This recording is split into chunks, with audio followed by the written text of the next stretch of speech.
tool to jump outside of the cogs, except that of Timbersaw. But it is a Dendi Clinks. Okay, yeah. So maybe they swap this up. Maybe they do run the Clinks mid, or maybe they put Havos mid on the Dendi Clinks. I'm like, yeah, maybe he's played it before. Yeah. Well, when you see a puck, you just think Dendi. But ooh, Owie 2000, there's some trouble up top. There's your Frostbite and easy kill comes out for more. FNG. Eternal Envy's got it back right now. And he has no Metamorphosis for 25. Yeah, he'll back up, but a little scary. There's a lot of kill potential across these three heroes. Very bursty. Oh, mid lane onto Fana. He does have his orb. The backup comes from MatchID. Then they silence Dendi, who starts hitting creeps. He's got nowhere to go. Yeah. That's really unfortunate timing. Dendi thought he could. Here in the top lane, Owie 2000 moving around the tree line, bumps right into the Crystal Maiden. There's your Frostbite. And yeah, plenty of magic damage to bring him down. The Ogre will get the kill with that Ignite DOT. In comes Envy, uses the Metamorphosis. They'll find the kill on the Crystal Maiden as Funnick hits him with a Whirling Death Timber Chain. Neutrals does have a pact coming up here in just a second. Will eat the big one, kills the little one, and Dendi, he's got a regeneration rune, so this is an opportunity to get aggressive. Scouts out MatchID, sees Envy nearby, doing some math, trying to figure out what he can do in terms of solo kill potential. Once it tries luck against MatchID, more than enough damage to bring him down with the maxed out Searing Arrows, and that'll actually end a killing spree streak and give Dendi a pretty penny. It's such a good Clinks game. These supports are just helpless when he jumps the mid lane. At the same time, Spot has gone in, coil onto Crystal Maiden. Yeah, the silence is there, more than enough damage to bring her down, and Ancient Apparition. Instead, Na'Vi move into the Tier 1 tower, Glyph comes out, and Cloud9 will look to make a defense. Bone 7 does have a hook shot, goes straight in, reveals the invisibility rune, uses cogs on the Funnick, tries to Timber Chain away, but can't do it because of that battery assault. Dreamclaw from the puck will actually whiff, but they still find the kill onto the Timbersaw. FNG takes a Mystic Flare. The Dubs will secure the kill, as well as the silence on Puck. I don't know. The slightly more passive item pickup. Oh, mid lane on AUI 2000. Yeah, another freebie here for Dendi. I feel like they need a mech. If they want this Bloodstone to work, they need someone to grab a mech, and it looks like the Timbersaw will probably go for a Bloodstone of his own. They're against Ancient Apparition, though, so yeah. Mid lane. Oh, yeah, right on to Dendi. Power Cogs and the Mystic Flare. This duo proving very successful against the Bone Fletcher, and they get a bit of vengeance. Yeah, if I was going to give... I don't know. I think double Bloodstone's a little bit passive. Coil on 2 in the mid lane. They'll force out a Shatter onto the Necrophos, but the dings all over the... Thought it will be just fine. Walks away unscathed. Well, they have Aegis, but I think Na'Vi are a little bit stronger right now, and they're looking for pickoffs here on the top lane. Eternal Envy could walk right into trouble. Dendi being very cautious about his positioning. They go right on to Envy. No Sunder available, and they'll have the damage to bring him down. That's the end of the Aegis. Nice Aegis, dude. Yeah, beautiful. And now he's coming right back up. In comes Vanscore, looking for some multicast. Might be able to find him. Silence from Puck, but there's the Reaper's Scythe. It's a dead Eternal Envy. Necrolite is just so good against Terrorblade. Like, oh, you want to come in and try and Sunder me? No. That ain't gonna happen. Yeah. Easy kills, and now he's in the grave for quite some while. But okay, it was already dead. Tier 2. A lot of hit points to spare. Now a smoke from Cloud9 as they do kind of a fake back. Looks like they're looking to go in on the Vanscore, the level 9 Ogre. Run, Ogre! Ogre, run. You are so young, you are so noble, but yeah, more than enough damage to lock him down. The Doves. There you go. It's a dead Ogre. Still, Havosta's farming. He's got a point booster up now. That's a very fat Necrolite. 142 CS to Eternal Envy 76 as they kill off the Clockwork bottom. Find a freebie down there coming out from other sources that Cloud9 simply just don't have. We'll see down bottom. Bone 7 gets initiated on. A lot of bursts coming his way. Gets off the blade now, but not enough to stay alive. Now they'll go on to Funnick. The Dream Coil is used. They'll find the kill there. Puck now trying to make the escape one way. The supports go the other. And it looks like Na'Vi will try and chase taking the long TP, but, well, that was a fresh 10-second BKB, so... If only that Sunder still interrupted. Yeah, if only. Yeah. Jeez. If only. Number 3, he's in some trouble. They've got the damage to bring him down. Just a casual Basilius on the ground. What was that? What's that? That was. He had something coming on the card. That was Havos Basilius. Yeah, not going to be a big loss, but okay. Well, yeah. There you go. I mean, normally you'd. I didn't catch that. Ancient Apparition will have an Ags fairly soon for AUI 2000. 5 hero smoke from Cloud9. This could go poorly. Yeah, I definitely don't. I don't think you rest on your laurels here for Na'Vi. You need to try to shut down Fairlander and take an objective. Well, he goes for the rune, gets jumped on. They use a solo Dream Coil just for Havos. No Bloodstone again. That'll take him down to 5 charges. They continue on. They find FNG inside of the cog. More than enough to bring him down. Dendy gets sundered around the backside. He gets chopped down by the Terror Blade. And all of a sudden, Na'Vi in shambles. Vanscore on the low ground will get caught out by Fada. Bone7 going on to Funnick on the high ground and maybe biting off a bit more than he could chew. Looks like Vanscore will not survive. Funnick will be the lone survivor. Even the Radiant's Courier ends up getting picked off. Oh my gosh, this is They're going to lose to Funnick, who... he suicides, but still, that's 5 heroes and a Courier. They don't even get a single kill out of it. Well, any advantage Na'Vi had is gone. Sure. Dude, look at this. What is this? 1, 2, 3, 8 unanswered kills from Cloud9. Na'Vi have not gotten a kill since the 20-minute mark or so. And it's now 29 minutes in. And I think Cloud9 are officially ahead. Here we go. Reaper's Scythe comes out onto the Terror Blade. Havos finds the kill there. Fada off to the side.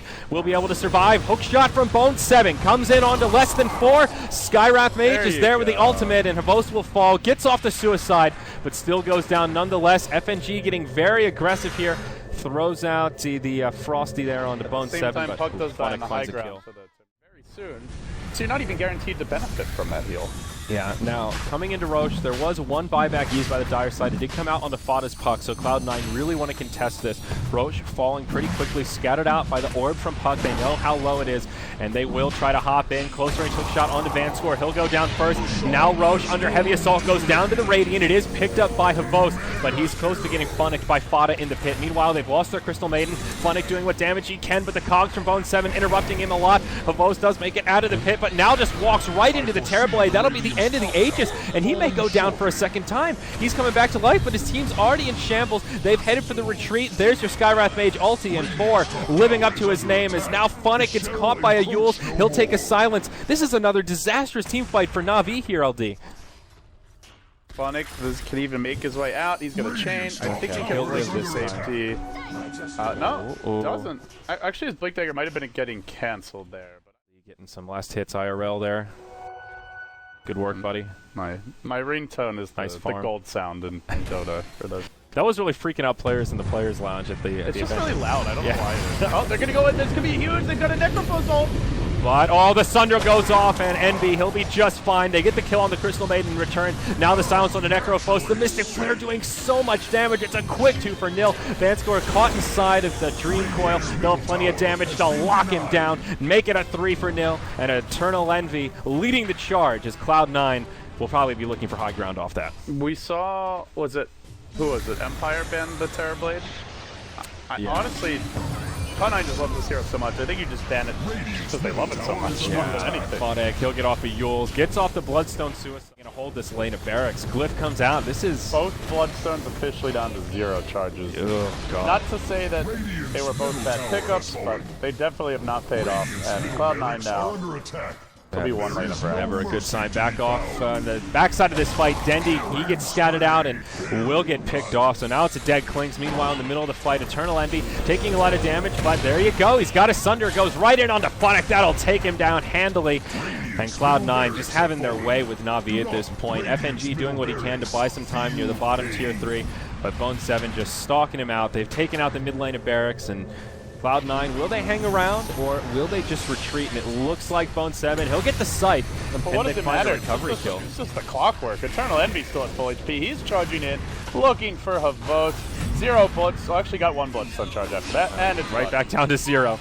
Dream Coil now onto FNG. Another Ice Blast flying through. Puck hops in. They'll not be able to find the kill on the basically in fighting shape. He was pretty close to his Scotty, and once he picked that up. That Roche fight really hurt them. Havos gets the Aegis, blinks out. He ran back in to scythe the Puck.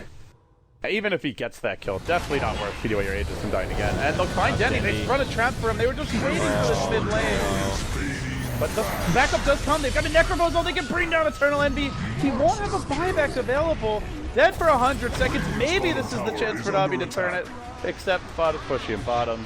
They'll get a third kill here, most likely. Yeah. It's pretty nice for Na'Vi. We can't 100% count them out with this Necrolite, but if they lose a second lane of Rax, then I think we almost can write them off. Yeah, so the TP is starting to come back. It is just the Ogre. He's smoked There's up no right TP now. on Havos. He's just going to go farm. Oh my gosh. Stacking a lane of Rax. Well, maybe not. They didn't finish the Rax. Dendy's forced to buy back, though. They do. You kind of have to just try and rush the throne or something. And they just have absolutely no tools to deal with this evasion. Dendy comes in, uses his BKB, but there's a hook shot onto Dendy, and yeah, now Clinks is in some trouble. EE off to the side doing a lot of damage, will almost bring down Vanscore. Now they get the Hex out on Havos, and it's a quick 2-for-0, make it 3 as Na'Vi now in shambles. No buyback available on the Clinks, nor the Necrofoe. So they've got a good minute here where they can just go to work on the base. The Roche themselves. Na'Vi probably just want to be going right down mid and draw Cloud9 back, but the thing is Cloud9 can defend with 3 or 4. Now they're going to fight. They can do this so fast, though. Na'Vi have to go ASAP straight in. They still have enough time, but Envy doing a lot of damage to Roche. Just goes right in onto the Necrophos. Havos with his BKB on it. Just doesn't matter. He gets completely chopped down. Envy goes so hard on him. Now Bone7 with Cogs to help break up the fight. Separates the team in 2, and they'll find the kill on the Crystal Maiden. Puck hops to the high ground, brings down the Ogre. It's an easy 3-for-0, and Cloud9 just look towards Roche. Eternal Envy just completely shutting down Havos in that fight. Yeah, I don't really know what you do there if you're Na'Vi. Someone has to go first, right? They're going to try and grab the Aegis, but the terribly grabs it. Then he's going to die. He kills off the Clockwork. That's 4 dead. Onyx trapped on the high ground. It's going to be a full team wipe. Bloodstone deny. I think that's pretty much GG. Like, they're still not going to be farmed. Yeah, I think Bloodstone is fine on Necro. It's more when you have a Timbersaw. The double Bloodstone is just too homogenous. It doesn't give you enough utility, and the general mindset is good against the Ancient Apparition. More HP. Makes Doesn't Reaper Sight though? Eternal Envy does have Aegis though. There we go. And yeah, Necro just getting no buyback on him. They got completely wrecked. Too late. You just can't deal with the Envy at this point. Can he get off a Shatter or a Sunder? Taking a lot of damage. He gets off a full health Sunder onto Funnick, and there's your GG. Just absolutely nothing Na'Vi can do. And I wonder if we're going to see changes from Na'Vi. I mean, it's not just because of this one game, right? At StarLadder, they had similar struggles. They are extremely good at getting onto an early game lead. They have fantastic individual mechanics in play, but their decision-making and kind of their team synergy is just not really there at all. Yeah, it certainly doesn't feel like it. It's kind of... I mean, I don't know. Maybe they just need... Maybe it's a one-player change. Maybe they just need a coach to...